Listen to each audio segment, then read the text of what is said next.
Hello, good morning, जोहार। मैं राजू और आप देख रहे हैं 24 झारखंड न्यूज। चलिए जानते हैं झारखंड की आज की 25 मुख्य बड़ी खबरों को।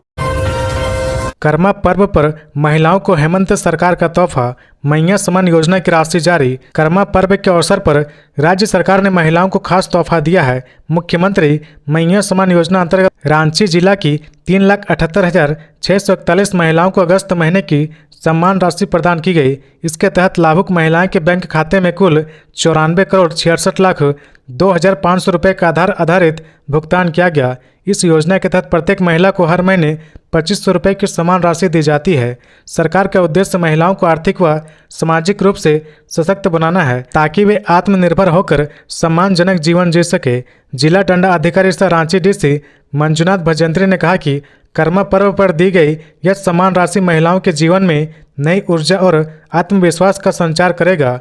उन्होंने बताया कि लाभुक के खाते में राशि समय पर और पारदर्शी तरीके से पहुंचे, इसके लिए जिला प्रशासन लगातार निगरानी कर रहा। जेएसएससी अब 2 चरणों में लेगी परीक्षा। झारखंड कैबिनेट की बैठक में 67 प्रस्तावों की स्वीकृति। झारखंड कैबिनेट की बैठक मंगलवार को हुई। इसमें 67 प्रस्तावों की स्वीकृति दी गई है। झारखंड राज्य सड़क सुरक्षा कोष के प्रारूप को मंजूरी दी गई है। केंद्र सरकार द्वारा लिए गए फैसले के अनुरूप झारखंड में भी जनगणना कराई जाएगी। झारखंड राज्य ललित कला अकादमी के गठन को भी स्वीकृति दी गई। जेएसएससी अब 2 चरणों में परीक्षा का आयोजन करेगा।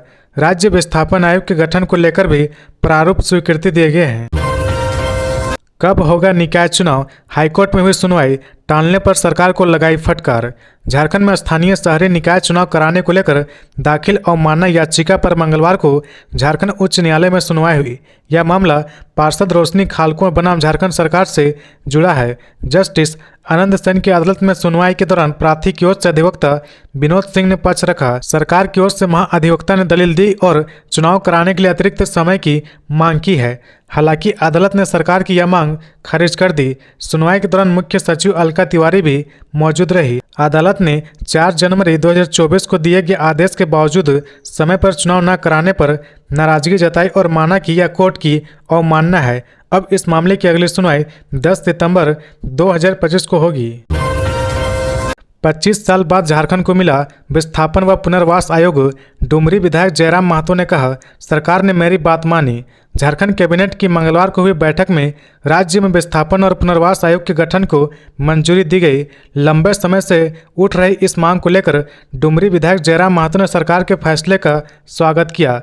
विधायक जयराम महतो ने बयान जारी कर कहा, आखिरकार सरकार ने मेरी बात मानी। 25 वर्षों बाद झारखंड में विस्थापन और पुनर्वास आयोग के गठन को मंत्रिपरिषद में स्वीकृति मिली। इसके लिए माननीय मुख्यमंत्री दीपक बिरुवा और पूरे मंत्रिमंडल का आभार। उन्होंने यह भी याद दिलाया कि पिछले मानसून सत्र में गैर सरकारी संकल्प के दौरान उन्होंने विस्थापन आयोग गठन को लेकर जोरदार बहस की थी। जयराम महतो ने कहा कि झारखंडियों को उनका हक अधिकार दिलाने का उनका संघर्ष आगे भी जारी रहेगा। कर्मा पूजा व ईद ए मिलाद उन नबी को लेकर डीजीपी ने की समीक्षा बैठक। झारखंड पुलिस मुख्यालय के सभागार में डीजीपी अनुराग गुप्ता ने मंगलवार को आगामी त्यौहार कर्मा पूजा ईद ए मिलाद उन नबी को लेकर समीक्षा बैठक की। इस दौरान राज्य की सुरक्षा और कानून व्यवस्था को लेकर डीजीपी ने जोनल आईजी रेंज के डीआईजी और जिले के एसपी को कई दिशा निर्देश दिए। डीजीपी ने बैठक के दौरान असामाजिक तत्वों के खिलाफ कार्रवाई करने को कहा। साथ ही निर्देश दिया कि त्योहारों के दौरान कानून व्यवस्था बनाए रखने के लिए संवेदनशील स्थानों पर दंड अधिकारी और पर्याप्त पुलिस बल की तैनाती सुनिश्चित करे। डीजीपी ने सुरक्षा व्यवस्था को मजबूत करने के लिए सीसीटीवी और अन्य इलेक्ट्रॉनिक सर्विलांस उपकरणों का उपयोग करने के निर्देश दिए। डीजीपी ने आगे कहा कि जुलूस के मार्गों का भौतिक सत्यापन करके संवेदनशील और अति संवेदनशील इलाकों में विशेष निगरानी रखने की जरूरत है। जुलूसों के साथ साथ मजिस्ट्रेट, पुलिस बल, क्यूआरटी और ड्रोन द्वारा हवाई निगरानी की व्यवस्था करने के लिए कहा। सोशल मीडिया पर फैलाने वाली अफवाहों और भड़काऊ पोस्ट पर कड़ी निगरानी रखने का निर्देश दिया गया। साथ ही जिला और थाना स्तर पर शांति समिति की बैठकें आयोजित करके विभिन्न समुदाय के बीच सामंजस्य स्थापित करने पर बल दिया गया। डीजीपी ने सभी जिले को त्योहारों के दौरान शांति व्यवस्था बनाए रखने के लिए विशेष निर्देश दिए। उन्होंने कहा कि उपद्रवियों और असामाजिक तत्वों पर कड़ी नज़र रखी जाए और उनके खिलाफ सख्त कार्रवाई की जाए। उन्होंने 10वीं और 12वीं बोर्ड के झारखंड टॉपर्स को मिला सम्मान। सहायक आचार्य और शिक्षकों को सीएम ने सौंपा नियुक्ति पत्र। राज्य में मेधावी छात्रों के लिए मंगलवार का दिन खास रहा। इस साल 10वीं और 12वीं बोर्ड की परीक्षा में टॉप करने वाले छात्र छात्राओं को मुख्यमंत्री हेमंत सोरेन ने अपने हाथों से पुरस्कृत किया। झारखंड मंत्रालय में आयोजित सम्मान समारोह में मुख्यमंत्री ने जेक, सीबीएसई और आईसीआई बोर्ड की परीक्षा में स्टेट टॉपर रहे विद्यार्थी को 3-3 लाख रुपए, सेकेंड टॉपर को 2-2 लाख रुपए और थर्ड टॉपर को 1-1 लाख रुपए का चेक प्रदान किया। इस मौके पर मुख्यमंत्री ने जेक बोर्ड के टॉपरों को स्कूटी के अलावा लैपटॉप और मोबाइल भी उपहार के रूप में दिया। झारखंड मंत्रालय में आयोजित कार्यक्रम के दौरान मुख्यमंत्री हेमंत सोरेन के द्वारा जेएसएससी द्वारा चयनित 909 सहायक आचार्य, 33 +2 शिक्षकों और 33 लैब सहायकों को नियुक्ति पत्र सौंपा और बधाई दी। इस मौके पर झारखंड मंत्रालय में आयोजित कार्यक्रम के दौरान मुख्यमंत्री हेमंत सोरेन ने जेएसएससी द्वारा चयनित 909 सहायक आचार्य, 33 +2 शिक्षकों और 33 लैब सहायकों को नियुक्ति पत्र सौंपा और बधाई दी। इस मौके पर मुख्यमंत्री हेमंत सोरेन ने कहा कि नेत्रहाट स्कूल में लड़कों के साथ साथ लड़कियों की भी पढ़ाई शुरू होगी। उन्होंने कहा कि नेत्रहाट विद्यालय की तर्ज पर राज्य में 3-4 स्कूल खोले जाएंगे। इसके लिए जमीन चिन्हित की जा रही। उन्होंने कहा कि अब नेत्रहाट स्कूल में लड़के लड़कियों को एक समान अवसर मिलेगा। सीएम ने कहा कि सरकार ने उच्च शिक्षा ग्रहण करने में विद्यार्थियों को आर्थिक बाधा न आए, इसके लिए गुरुजी क्रेडिट कार्ड योजना शुरू की है। इसके माध्यम से 15 लाख तक का शिक्षा ऋण मिलेगा, जो बिल्कुल ही कम ब्याज दर पर है। इसके अलावा निजी स्कूल की तर्ज पर सरकार द्वारा आदर्श विद्यालय खोले गए हैं। वहीं इस मौके पर वित्त मंत्री राधा कृष्ण किशोर और श्रम मंत्री संजय प्रसाद यादव ने सरकार द्वारा स्कूली शिक्षा को बेहतर बनाने के लिए किए जा रहे कार्यों की जानकारी देते हुए कहा कि राज्य सरकार इसको लेकर गंभीर है और लगातार शिक्षकों की नियुक्ति की जा रही। उन्होंने कहा कि इन शिक्षकों की नियुक्ति होने से राज्य में वैसे स्कूल जहां एक शिक्षक है और इस वजह से वह शिक्षण कार्य में बाधाएं आती है, उसे दूर करने में सहायक होगी। झारखंड में विस्थापन आयोग विस्थापित परिवारों के हितों की करेगा रक्षा। झारखंड सरकार ने राज्य में विस्थापन और पुनर्वास के मुद्दों के समाधान के लिए एक महत्वपूर्ण कदम उठाया है। सरकार ने झारखंड राज्य विस्थापन एवं पुनर्वास आयोग नियमावली 2025 को मंजूरी दे दी है, जिसका उद्देश्य विस्थापितों के हितों की रक्षा करना और उनके पुनर्वास के लिए काम करना। विस्थापित व्यक्तियों और परिवारों का सामाजिक और आर्थिक अध्ययन, सामाजिक रूप से पिछड़े व्यक्तियों और समुदाय की पहचान, पुनर्वास के लिए सुझाव देना, सरकारी संस्थाओं को आंकड़े उपलब्ध कराना, पुनर्वास योजनाओं के क्रियान्वयन की समीक्षा। सरकार आयोग को समय समय पर अनुदान के रूप में राशि उपलब्ध कराएगी, जिससे आयोग अपने कार्यों को प्रभावी ढंग से कर सके। बताते चले कि राज्य में NHAI, NTPC, गेल, CCL, BCCL, ECL जैसी कंपनियों की परियोजनाओं के कारण लाखों लोग विस्थापित हुए हैं। इसके अलावा विभिन्न डैमों और सिंचाई परियोजनाओं के कारण भी भारी संख्या में लोग विस्थापित हुए हैं। नहर में डूबने से बच्चे की मौत। साहिबगंज में कर्मा विसर्जन के दौरान हुआ दुर्घटना। गहरे पानी में जाने से हुआ हादसा। साहिबगंज में मंगलवार को कर्मा विसर्जन के दौरान बालक की नहर में डूबकर मौत हो गई। घटना के बाद परिजनों में चित्कार मच गया और आसपास में सन्नाटा पसर गया। कर्मा की खुशी मातम में बदल गई। घटना के संबंध में प्राप्त जानकारी के मुताबिक बरहेट थाना क्षेत्र के बरहेट भोगनाडीह मुख्य मार्ग लारा गुट्टू गांव के निवासी सेवानिवृत्त चौकीदार दुर्गा तुरी का पोता ऋतिक तुरी कर्मा विसर्जन करने के लिए पास के नहर में गया हुआ था। तभी नहाने के दौरान नहर के गहरे पानी में चल गया और तेज धार में वह बहने से डूब गया। इससे मौत हो गई। घटना की जानकारी जैसे ही परिजनों को मिली, तुरंत उसे लेकर सामुदायिक स्वास्थ्य केंद्र लाया गया, जहां चिकित्सकों ने उसे मृत घोषित कर दिया। घटना के बाद परिजनों में चित्कार मच गया और रो रो कर बुरा हाल है। गिरिडीह में चलते कोयला लदे ट्रक में लगी आग, चालक ने कूदकर बचाई जान। गिरिडीह जिले के बगोदर थाना क्षेत्र के संत रूपी के पास उस वक्त अफरा तफरी मच गई जब चलते कोयला लदे ट्रक में अचानक आग लग गई। यह घटना मंगलवार देर रात करीब 2 से 3 बजे की बताई जा रही। ट्रक बिहार की ओर जा रहा था। चालक ने सूझबूझ दिखाई और ट्रक से कूदकर अपनी जान बचाई। घटना की सूचना मिलते ही आसपास के ग्रामीण मौके पर पहुंचे और तुरंत बगोदर थाना पुलिस को सूचना दी। इसके बाद पुलिस और दमकल विभाग की टीम घटनास्थल पर पहुंची और आग पर काबू पाने की कोशिश की। कड़ी मशक्कत के बाद दमकल कर्मियों और स्थानीय लोगों ने आग पर काबू पाया, लेकिन तब तक काफ़ी देर हो चुकी थी। ट्रक पूरी तरह से जलकर राख हो चुका था, लेकिन राहत की बात यह थी कि चालक सुरक्षित बाहर निकल आया, जिससे एक बड़ा हादसा टल गया। धनबाद सड़क हादसे में घायल युवक की अस्पताल में मौत, परिजनों का हंगामा। धनबाद के विनोद बिहारी चौक के समीप स्थित सीएमसी अस्पताल में सड़क दुर्घटना में घायल युवक भरत पंडित की इलाज के दौरान मौत हो गई। मौत की सूचना मिलते ही परिजन आक्रोशित हो गए और अस्पताल प्रबंधन पर लापरवाही का आरोप लगाते हुए जमकर हंगामा किया। परिजनों ने आरोप लगाया कि डॉक्टर की लापरवाही के कारण भरत की मौत पहले ही हो चुकी थी, लेकिन अस्पताल प्रबंधन ने बिल बढ़ाने के लिए इलाज जारी रखा। इससे परिजन आक्रोशित हो गए और शव को अस्पताल गेट के समक्ष रखकर मुआवजे की मांग को लेकर हंगामा शुरू कर दिया। हंगामा की सूचना मिलते ही भोली ओपी पुलिस दल बल के साथ मौके पर पहुंची और आक्रोशित परिजनों को शांत कराने का प्रयास किया।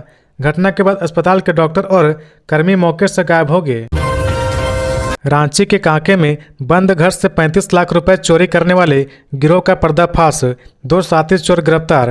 रांची पुलिस ने कांके थाना क्षेत्र में बंद घर में चोरी करने वाले एक संगठित गिरोह का पर्दाफाश किया है। डीआईजी सह एसएसपी चंदन सिन्हा के निर्देश पर पुलिस की टीम ने कार्रवाई करते हुए गिरोह के 2 मुख्य सदस्यों को गिरफ्तार किया है, जिनमें सन्नी कुमार और आलोक सिंह शामिल है। उनके पास से चोरी की गई 7,47,000 रुपये अन्य सामान बरामद किया गया है। एसएसपी ने मंगलवार को प्रेस कॉन्फ्रेंस कर बताया कि यह गिरोह दिन दहाड़े बंद घरों की रेकी कर चोरी की वारदात को अंजाम देता था। बीते 18 अगस्त को कांके थाना क्षेत्र के जयप्रकाश नगर और संडे में एक घर का ताला तोड़कर चोरों ने सेंध लगाई। इस दौरान घर से करीब 35 लाख रुपए मूल्य के सोने चांदी के जेवरात और नकदी की चोरी की गई थी। मामले का खुलासा के लिए एसएसपी ने विशेष टीम का गठन किया था। टीम ने तकनीकी साक्ष्यों और गुप्त सूचनाओं के आधार पर संदिग्धों से पूछताछ की। इस पूछताछ के बाद 2 अभियुक्तों को 1 सितंबर को गिरफ्तार किया गया। अभियुक्तों ने अपनी स्वीकारोक्ति बयान में बताया कि वे अपने गिरोह के अन्य सदस्यों के साथ मिलकर रांची जिले के विभिन्न थाना क्षेत्रों में बंद घरों की रेकी करते थे। रेकी करने के बाद वे दिन या रात में घर का ताला तोड़कर कीमती जेवर और नकदी की चोरी करते थे। शिबू सोरेन का सरकारी आवास बनेगा स्मृति संग्रहालय। झारखंड आंदोलन के प्रेरणा और पूर्व मुख्यमंत्री गुरुजी शिबू सोरेन की स्मृतियों को सहेजने के लिए राज्य सरकार ने ऐतिहासिक फैसला लिया है। मोराबादी स्थित उनका सरकारी आवास अब गुरुजी स्मृति संग्रहालय के रूप में विकसित किया जाएगा। मंगलवार को हुई कैबिनेट बैठक में स्वास्थ्य मंत्री डॉक्टर इरफान अंसारी और नगर विकास मंत्री सुदीप सोनू ने यह प्रस्ताव मुख्यमंत्री हेमंत सोरेन के समक्ष रखा। दोनों मंत्रियों ने कहा कि गुरुजी का घर केवल एक मकान नहीं बल्कि झारखंड आंदोलन और भावनाओं का केंद्र है। उनके घर की हर वस्तु और हर सामान उनकी संघर्ष यात्रा की याद दिलाते हैं। डॉक्टर इरफान अंसारी ने कहा कि गुरुजी की स्मृतियां आने वाले पीढ़ियों के लिए प्रेरणा का स्रोत है। उनके घर को संग्रहालय का रूप देना बेहद जरूरी है ताकि झारखंड की नई पीढ़ी उनके जीवन और विचारधारा से प्रेरणा ले सके। कोडरमा के हॉट मिक्स प्लांट में लगी भीषण आग, ट्रक समेत लाखों का सामान जला। कड़ी मशक्कत के बाद आग पर पाया गया काबू।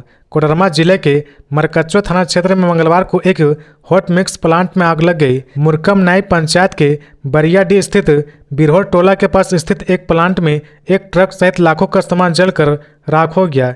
पिछले 5 वर्षों से संचालित यह प्लांट कोडरमा और आसपास के क्षेत्रों में बन रही सड़कों के लिए मटेरियल तैयार करता है। प्लांट में तारकोल और अन्य सड़क निर्माण सामग्री को मिक्स किया जाता है। घटना मंगलवार को तब हुई जब टैंकर से अलकतरा को एलडीओ नामक तेल में मिक्स करने के लिए आग जलाई गई। ट्रक का उपचालक आग जलाकर चला गया। कुछ देर बाद आग अलकतरा और एलडीओ के संपर्क में आ गया। इससे आग ने विकराल रूप ले लिया और प्लांट में रखा सारा सामान जल गया। आग लगते ही प्लांट के कर्मचारी मौके से भाग गए। मरकच्चो के अंचल अधिकारी और थाना प्रभारी तुरंत मौके पर पहुंचे। अग्निशमन विभाग की टीम ने कड़ी मशक्कत के बाद आग पर काबू पाया। स्थानीय लोगों के मुताबिक इस अग्निकांड में प्लांट को 50 लाख रुपए से अधिक का नुकसान हुआ है।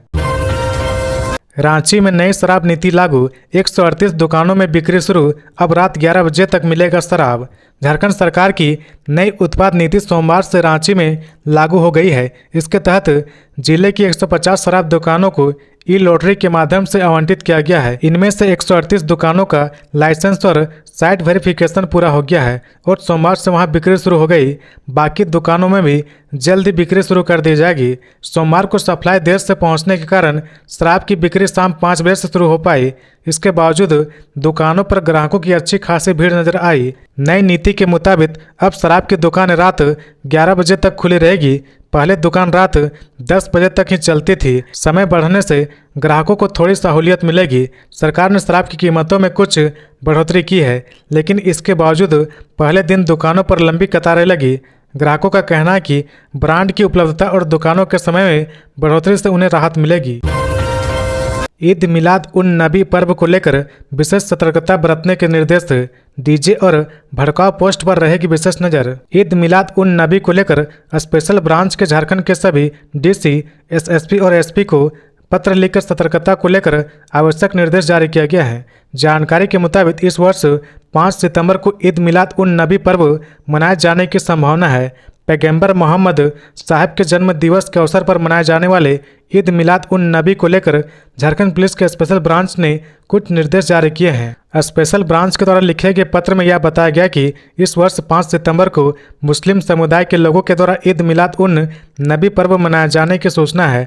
हालांकि चांद के दृष्टिगोचर होने के आधार पर तिथि में परिवर्तन भी संभव है। स्पेशल ब्रांच के द्वारा ईद मिलाद उन नबी पर्व के दौरान पूर्व में जिन शहरों में घटनाएं घटी थी उसके बारे में भी विस्तार से जानकारी दी गई, ताकि इन घटनाओं से सबक लिया जा सके। ईद मिलाद उन नबी के पर्व के दौरान बोकारो में साल 2021 में पशु को लेकर 2 समुदाय में तनाव उत्पन्न हो गया था।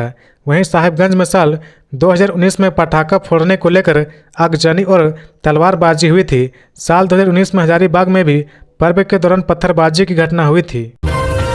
घाटशिला विधान बनने के बाद की तैयारी रांची में जाम की समस्या, वोटर लिस्ट का ड्राफ्ट, आमजन परेशान। विधानसभा में ट्रैफिक जाम की समस्या अब सूची का ड्राफ्ट प्रकाशित कर दिया गया है। शहर के मंगलवार 2 सितंबर सड़कों पर 2025 को मुख्य लंबा जाम लगा रहा के रविकुमार ने जनजीवन पर यह जानकारी दी। दोपहर 12 बजे से लेकर शाम तक कई मुख्य सड़कों पर जाम लगना आम बात हो गई है। स्थिति ऐसी है कि चाहे कम दूरी हो या ज़्यादा, लोगों को कहीं भी समय पर पहुंचने के लिए कम से कम 1 घंटे पहले घर से निकलना पड़ता है। राजधानी में सबसे ज़्यादा प्रभावित इलाके फिराया लाल चौक, सरजना चौक, लालपुर चौक, कचहरी रोड, रातू रोड और किशोरगंज चौक है। इन इलाकों में रोजाना जाम लगता है, जिसकी वजह से सड़कों पर वाहनों की लंबी कतार लग जाती है।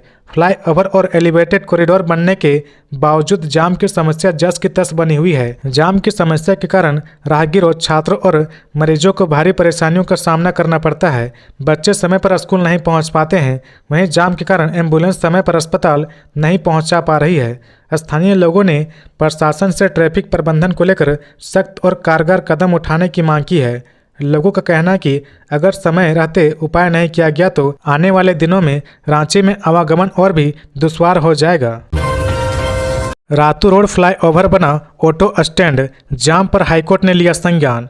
रांची के रातू रोड फ्लाईओवर को चालू हुए महज 2 महीने हुए हैं, लेकिन ऑटो चालकों की मनमानी के कारण यहां लगातार जाम की स्थिति बनी हुई है। इस मुद्दे को झारखंड हाईकोर्ट ने गंभीरता से लेते हुए स्वतः संज्ञान लिया है और इसे जनहित याचिका में तब्दील कर दिया। मुख्य न्यायाधीश तरलोक सिंह चौहान और न्यायमूर्ति राजेश शंकर की खंडपीठ ने फ्लाईओवर पर अनियंत्रित ऑटो परिचालन को चिंताजनक बताया है। अदालत ने सड़कों पर जगह जगह ऑटो खड़ा कर यात्रियों को बैठाने की प्रवृत्ति पर भी नाराजगी जताई है। स्थानीय लोगों और मीडिया रिपोर्ट्स के मुताबिक ऑटो चालकों ने फ्लाईओवर क्षेत्र को अवैध रूप से ऑटो स्टैंड में बदल दिया है। यहां से मांडर, रातू पांड्रा, रवि स्टील और कमड़े जैसे इलाकों के लिए सवारियों को आराम से बैठाया जा रहा, वह भी पुलिस की मौजूदगी में। स्थिति इतनी बदतर है कि एसबीआई मुख्य शाखा से फ्लाईओवर रैंप तक का रास्ता तय करने में 4 पहिया वाहनों को 20 से 23 मिनट तक का समय लग रहा।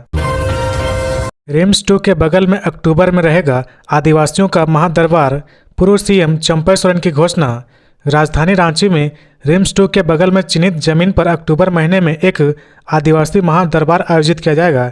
इस आयोजन की घोषणा झारखंड के पूर्व मुख्यमंत्री और वरिष्ठ नेता चंपई सोरेन ने की है।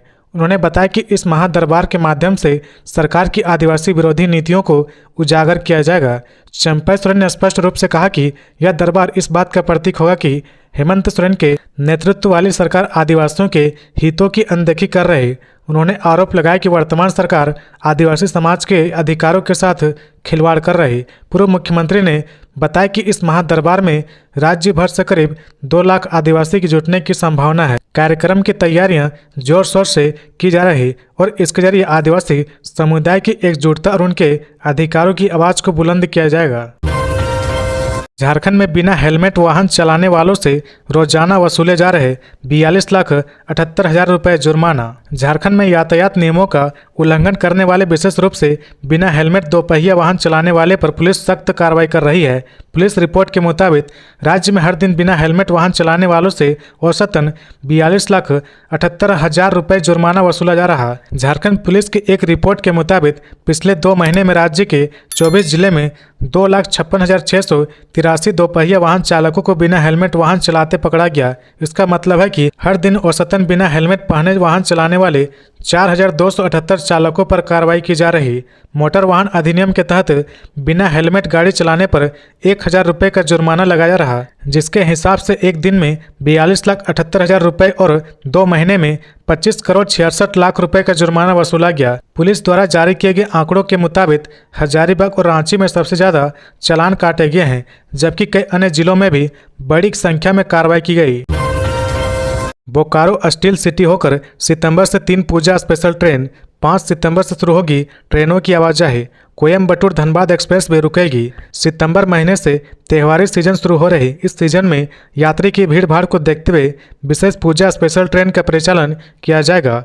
रेलवे ने यात्री की सुविधाओं को ध्यान में रखते हुए कई नई ट्रेनों का ठहराव बोकारो स्टील सिटी में दिया है। इनका ठहराव सितंबर से नवंबर महीने तक Bokaro steel city railway station में होगी। फिलहाल 3 पूजा स्पेशल ट्रेनों के ठहराव की सूची उपलब्ध करा दी गई है। ट्रेन कोयम्बटूर धनबाद कोयम्बटूर का परिचालन 5 सितंबर से 28 नवंबर तक प्रत्येक शुक्रवार को कोयम्बटूर से होगा।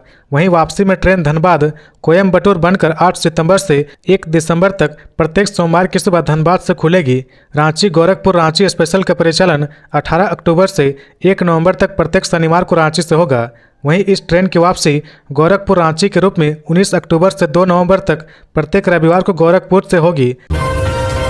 रांची वासियों को मिल सकती है मेट्रो की सौगात, केंद्र ने मांगी सीएमपी रिपोर्ट। राजधानी रांची में मेट्रो रेल परियोजना को लेकर एक महत्वपूर्ण प्रगति सामने आई है। केंद्र सरकार ने झारखंड सरकार से कॉम्प्रिहेंसिव मोबिलिटी प्लान सीएमपी तैयार कर भेजने का निर्देश दिया है। इस योजना के आधार पर यह तय होगा कि रांची में मेट्रो रेल की ज़रूरत कितनी है और किस मार्ग पर इसका संचालन संभव है। ज्ञात हो कि झारखंड सरकार ने पहले रांची, जमशेदपुर और धनबाद में मेट्रो रेल सेवा शुरू करने का प्रस्ताव भारत सरकार को भेजा था। इस प्रस्ताव की समीक्षा के बाद केंद्र ने केवल रांची को लेकर सीएमपी रिपोर्ट मांगी है, जिससे यह संकेत मिलते हैं कि रांची में मेट्रो रेल परियोजना की संभावनाएं प्रबल हो गई है। किसी भी शहर में मेट्रो रेल या रैपिड ट्रांजिट सिस्टम लागू करने से पहले कॉम्प्रिहेंसिव मोबिलिटी प्लान सीएमपी तैयार करना आवश्यक होता है। इसमें निम्नलिखित बिंदुओं पर विश्लेषण किया जाता है: मौजूदा और भावी यातायात की स्थिति, सड़क नेटवर्क और ट्रैफिक दबाव, सार्वजनिक परिवहन की उपलब्धता,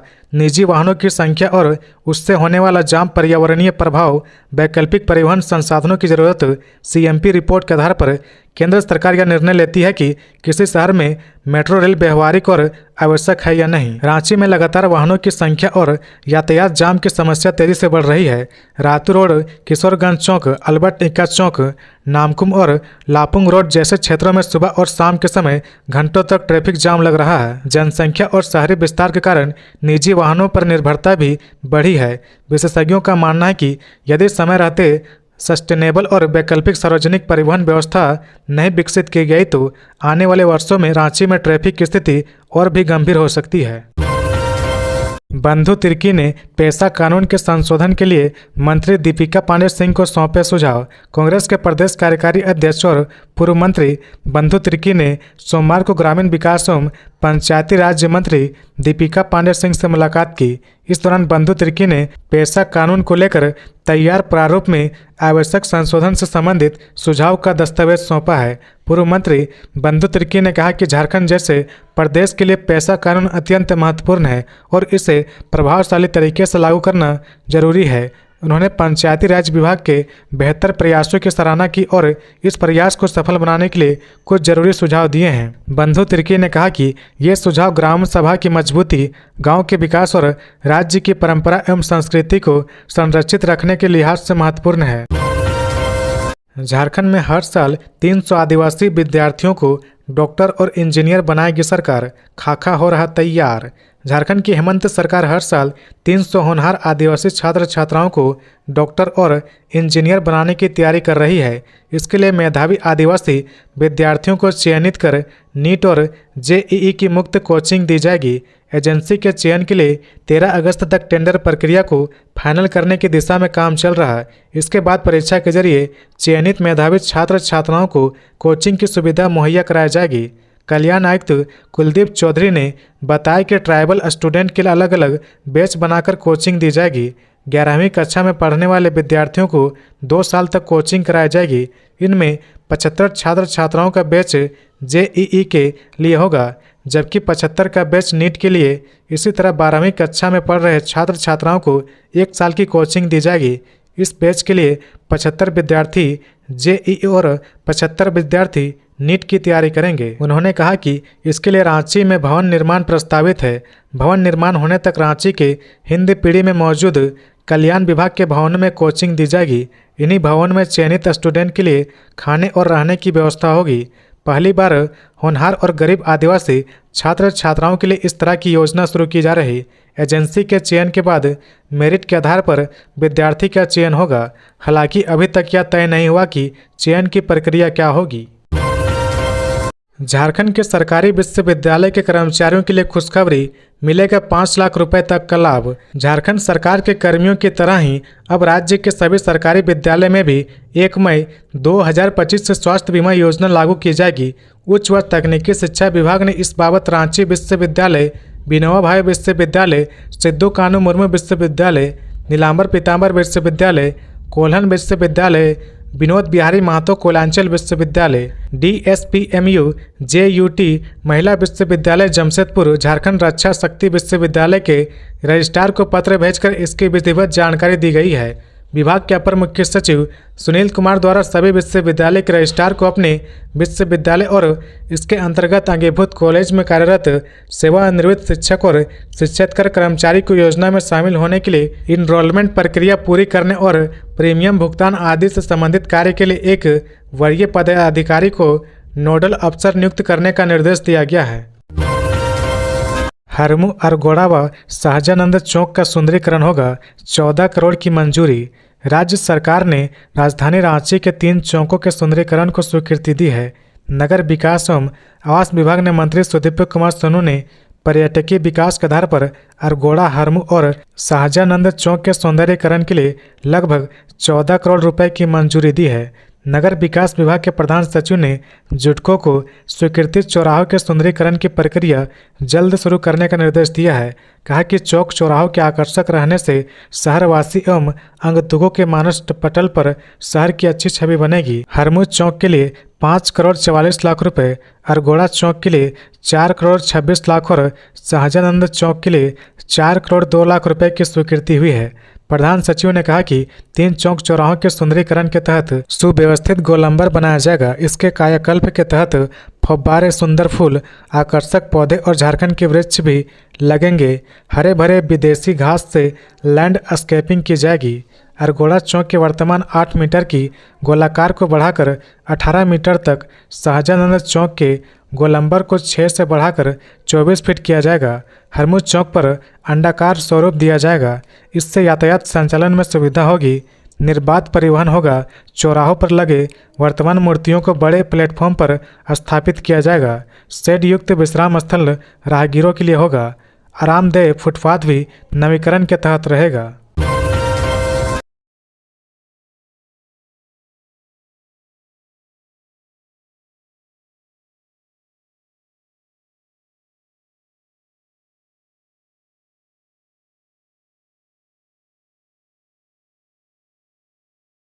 मुख्य निर्वाचन पदाधिकारी ने कहा कि प्रावधान के अनुसार विधानसभा क्षेत्र में हुई रिक्ति के लिए अब जारी अधिसूचना के 6 महीने के भीतर भारत निर्वाचन आयोग द्वारा उक्त विधानसभा क्षेत्र में उपचुनाव कराया जाना है। इसके तहत घाटशिला विधानसभा क्षेत्र के सभी मतदान केंद्रों AERO, ERO, DEO के कार्यालय में मतदाता सूची के प्रारूप का प्रकाशन किया गया। साथ ही संबंधित मान्यता प्राप्त राजनीतिक दलों को इसकी एक हार्ड कॉपी और सॉफ्ट कॉपी दी गई है। घाटशिला विधानसभा क्षेत्र में मतदाता सूची के विशेष पुनरीक्षण कार्यक्रम के तहत 1200 से अधिक मतदाताओं आने वाले मतदान केंद्र का पुनर्गठन किया गया है। राजनीतिक दलों को इसकी एक हार्ड कॉपी और सॉफ्ट कॉपी दी गई।